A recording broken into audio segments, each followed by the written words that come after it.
नमस्कार दोस्तों, मैं शाहजहां आप सभी दोस्तों का बहुत बहुत स्वागत करता हूं। आज का टॉपिक हम लेकर के आए हैं आधुनिक काल, प्रमुख कवि और रचनाएं। तो दोस्तों मैं स्टार्ट करता हूं। वही सीरीज चल रहा है छोटे क्लासेज का, शॉर्ट में आप देखिए, पूरा का पूरा आपको समरी मिल जाएगा। मतलब ज़्यादा से ज़्यादा 10 से 12 मिनट का वीडियो रहेगा। आप कम से कम 4-5 बार सुनिए, बहुत अच्छा रहेगा आप सभी दोस्तों के लिए। तो बढ़ते हैं। तो देखिए, आधुनिक काल, प्रमुख कवि और रचनाएं। इसमें सबसे पहले हम देखेंगे हिंदी साहित्य का यह चौथा युग है आधुनिक काल, modern period of Hindi literature. इसमें मैं कुछ चीज़ों को ऐड किया हूँ। उसमें आपको जानने का मौका मिलेगा। तो आगे बढ़ते हैं। इंट्रोडक्शन यानी परिचय। आपको कुछ अंग्रेजी शब्दों का भी इसमें जिक्र होगा, जिससे आप समझ पाइएगा कि कुछ कुछ लेक्चरर जो आते हैं बड़े बड़े विश्वविद्यालयों के, वो हिंदी के लेक्चरर होने के बावजूद भी आपको इंट्रोडक्शन जो वो देंगे, कुछ कुछ चीज़ों का वो नामकरण या कुछ भी बातें आपको बताएंगे तो वो इंग्लिश में बोलेंगे, तो आपको समझ में नहीं आएंगे। तो इसी वजह से मैं इसमें रिलेट मैंने कि ऐड किया हूँ इंग्लिशेज के कुछ वर्ड। तो आगे बढ़ते हैं। हिंदी साहित्य के इतिहास में आधुनिक काल को नवजागरण काल भी कहा जाता है। यह काल सन 1850 ईस्वी से वर्तमान समय तक माना जाता है। यहाँ साहित्य में राष्ट्रवाद, सामाजिक चेतना, मानवतावाद, यथार्थ और वैज्ञानिक दृष्टिकोण की स्थापना हुई है। भक्ति काल, ये भक्ति रीतिकाल और आदि काल की तुलना में, यानी भक्ति काल, रीतिकाल और आधुनिक काल, सॉरी, भक्ति काल, रीतिकाल, आदि काल की तुलना में आधुनिक काल सबसे अधिक बहुआयामी है। कारण इसमें साहित्य ने समाज को दर्पण की तरह दिखाया, यानी प्योर प्योर। उसमें तो वैसा नहीं था, आधुनिक में सब कोई जागृत हो चुका था, बहुत कुछ चीजों का बदलाव हो रहा था, भारत स्वतंत्रता की ओर हो गया था। अंतिम समय में जब ये इसका जो पार्ट अलग अलग होता है, यानी प्रगतिवाद पार जब हो जाता है, प्रयोगवाद में हम जब आ जाते हैं, तो भारत आजाद हो चुका रहता है। तो उसमें बहुत चीजें बदल जाती हैं दोस्तों, बहुत चीज़ों का स्वतंत्रता हम प्राप्त कर लेने के बाद बहुत चीज़ें बदल जाती हैं।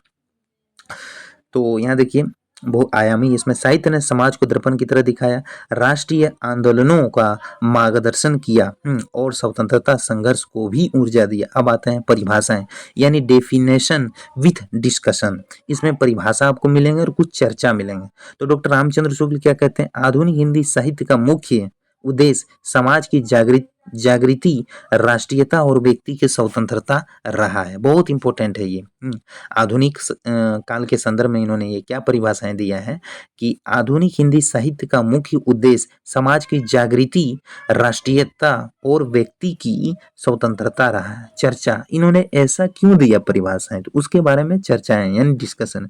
शुक्ल जी का मानना था कि साहित्य काम केवल सौंदर्य बोध कराना नहीं, बल्कि समाज को आगे बढ़ाने वाली शक्ति बनाना है, उनका ये मानना था। अब आचार्य हजारी प्रसाद द्विवेदी की क्या कहते हैं? आधुनिक काल वह युग है जिसमें हिंदी साहित्य ने समाज, राजनीति और संस्कृति में हो रहे परिवर्तनों को आत्मसात किया, यानी उन्होंने समाज को लेकर के चला। मैंने आत्मसात, मैंने उन्होंने अपने साथ लेकर के चला। दोस्तों आपको लगेगा कि इधर ही क्यों है, इधर क्यों नहीं है? कारण कि इधर थोड़ा लॉन्गेज हो जाता है, लॉन्ग हो जाता है, तो वीडियो को जूम करने के बाद बहुत चीज़ें छूटने के टाइप में मुझे लग रही थी, तो मैं इसमें ऐड किया हूँ कि लगेगा आपको कविता ऐसी नहीं है।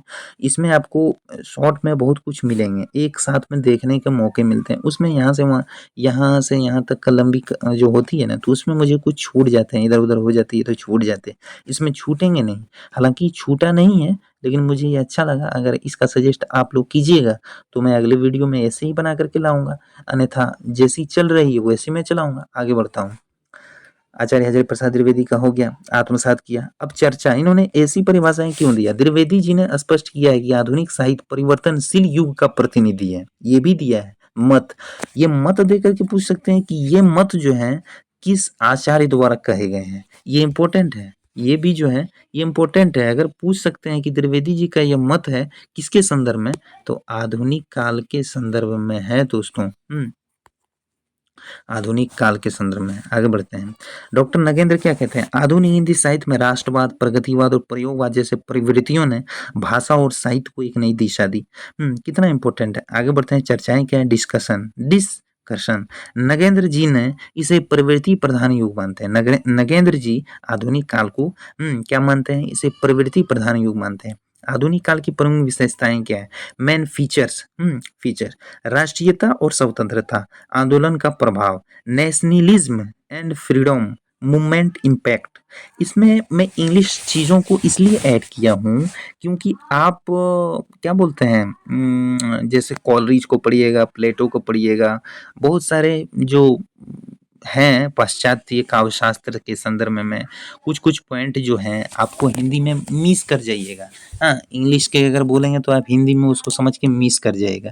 तो अभी से इसका अगर अभ्यास किया जाए यानी प्रैक्टिस किया जाए तो वहाँ आप कन्फ्यूज नहीं होइएगा। तो आगे बढ़ते हैं। राष्ट्रीयता और स्वतंत्रता आंदोलन का प्रभाव, nationalism and freedom movement impact. साहित्यकारों ने अपनी रचनाओं से राष्ट्रीय स्वतंत्रता आंदोलनों को गति दी। भारतेंदु, मैथिली शरण गुप्त, प्रेमचंद आदि इसके प्रमुख उदाहरण हैं। प्रेमचंद क्यों हैं तो वो भी आपको मिलेंगे आगे कि क्यों है। सामाजिक सुधार और जागृति यानी सोशल सोशल रिफॉर्म एंड एवोकिंग। यहाँ आपको अंग्रेजी वर्ड इसलिए मिले हैं क्योंकि आप समझ पाइएगा, कहीं इसके बारे में अगर चर्चा हो तो आप समझ। क्या लिखा है, सोशल रिफॉर्म एंड अवोकिंग। अब आते हैं इसमें क्या है, जातिवाद, प्रथा, पर्दा प्रथा, दहेज तथा दहेज प्रथा जैसी बुराइयों का प्रहार किया गया। समाज सुधार की धारा साहित्य में प्रमुख रूप से प्रभावित हुई। भाषा शैली का प्रभाव भी रहा। अब आते हैं विकास, सॉरी इसमें तो कट हो गया है, भाषा शैली का विकास, लैंग्वेज एंड स्टाइल डेवलपमेंट, वो ऊपर चली गई है। ये जो है ऐड करने में थोड़ी ऊपर चली गई तो याद रखिएगा इसी में है वो, इसी में है, यहाँ से यहाँ तक जो है इसी में है। खड़ी बोली हिंदी का विकास हुआ। ब्रज और अवधि का प्रभाव जो है घटा और आधुनिक गद्य वो पद का स्वरूप परिपक्व हुआ, यानी उसका आकार जो है विस्तृत होते गया। परिपक्व का मतलब है विस्तृत, बढ़ते गया, बढ़ते गया, बढ़ते गया दोस्तों। अच्छा एक वो चीज है, एक आएगा मैं यहाँ आपको बताता हूँ, एक आएगा गए और एक आएगा गए। ये दोनों का अर्थ क्या है, इसका और इसका आप हमें कमेंट करके बताइएगा, ये दोनों का अर्थ क्या क्या है। परिपक्व हुआ। अब क्या है, यथार्थ और प्रगतिवाद यानी रियलिज्म और प्रोग्रेसिविज्म। साहित्य ने केवल आदर्श की बात न करके यथार्थ को सामने रखा। प्रेमचंद के उपन्यास गोदान इसका उत्कृष्ट माने की उदाहरण है। इसलिए ऊपर में बताया कि प्रेमचंद का नाम यहाँ क्यों है, तो देखिए यहाँ क्या है, यथार्थ और प्रगतिवाद यानी रियलिज्म और प्रोग्रेसिज्म। साहित्य ने केवल आदर्श की बात न करके यथार्थ को सामने रखा। क्या, प्रेमचंद की उपन्यास गोदान इसका विस्तृत उदाहरण है, प्रेमचंद जी का गोदान। अब आते हैं नव जागरण की भावना यानी स्पिरिट ऑफ रिनाइसेंस। पश्चिमी शिक्षा और विचारों का प्रभाव पढ़ा, ईश्वरी बढ़ा या पढ़ा, पश्चिमी शिक्षा और विचारों का प्रभाव जो है पढ़ा। विज्ञान यहाँ बढ़ा लिखा है, यहाँ पढ़ा लिखा गया, कोई बात नहीं, पढ़ा भी हो सकता है बढ़ा भी हो सकता है।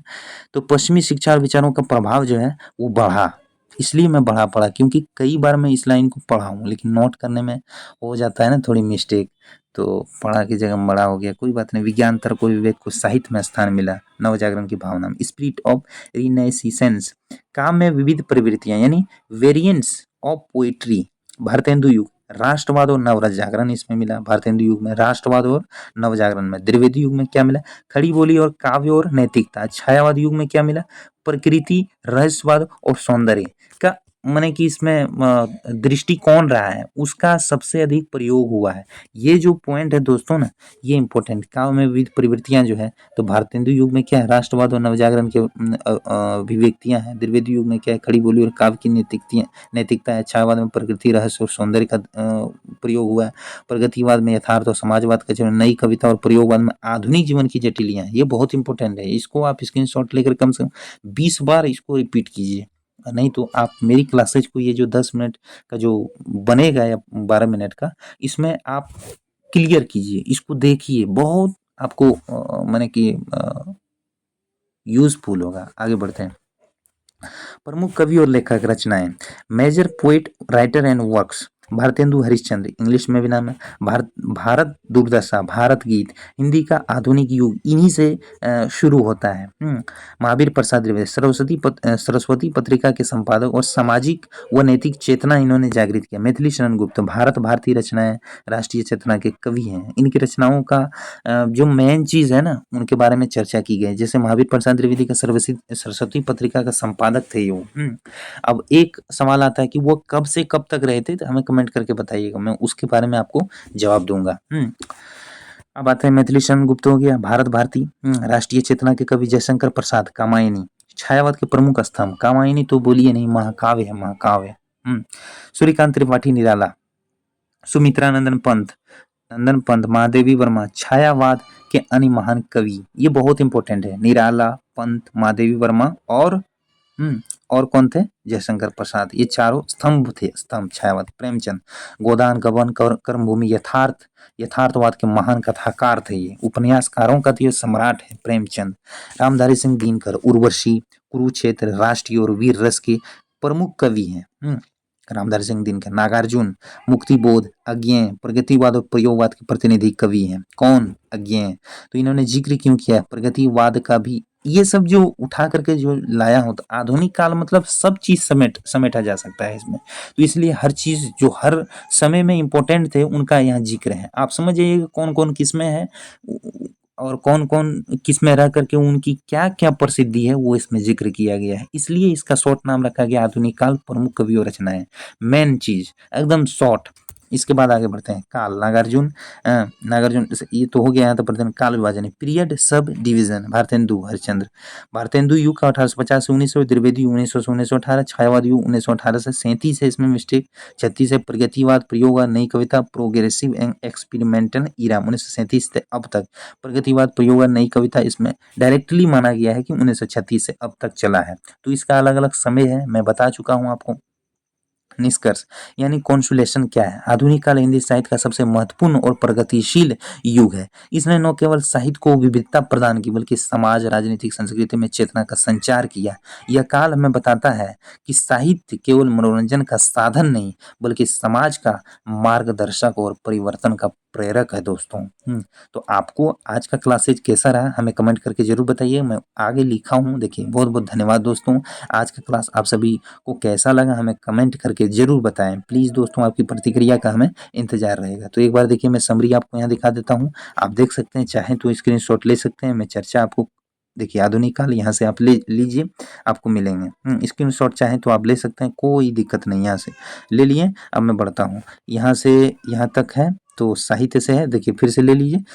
अब यहाँ से बढ़ने वाली है आचार्य हजारी प्रसाद द्विवेदी से यहाँ तक मानते हैं, ले लिए। स्क्रीनशॉट लेने में 1 सेकंड लगता है, 1 से 1.5 सेकंड। आधुनिक काल की प्रमुख विशेषताएं क्या है, तो विशेषताएं देखिए, इसमें ऐसा है कि मैं नंबर नहीं दे सका, कुछ चीज़ें हैं छूटता है, तो आप उसको ये नहीं देखिएगा, आगे बढ़ते जाइए। मेन चीज़ों को मैं लेकर के आया हूँ, आप बढ़ते जाइए। इसमें अच्छा है भाषा, शैली और दृष्टि का, यहाँ से आप लीजिए, ताकि एक पेजेस में रहेंगे, अच्छे नहीं हो गया। अब आगे बढ़ते हैं। काव्य में विविध प्रतियां, यहाँ से ले लीजिए स्तंभ तक। अब यहाँ से निराला को मैं ले लेता हूँ, निराला को यहाँ से ले लिया, बल्कि समाज तक ले लिया। समाज से इधर मैं बढ़ता हूँ, राजनीतिक संस्कृति में चेतना, अब हो गया। बस यहीं तक था आज का क्लासेज। अब तो मैं बता चुका हूँ कि कैसा रहा, आपकी प्रतिक्रिया का हमें इंतजार रहेगा। बहुत बहुत धन्यवाद, थैंक यू।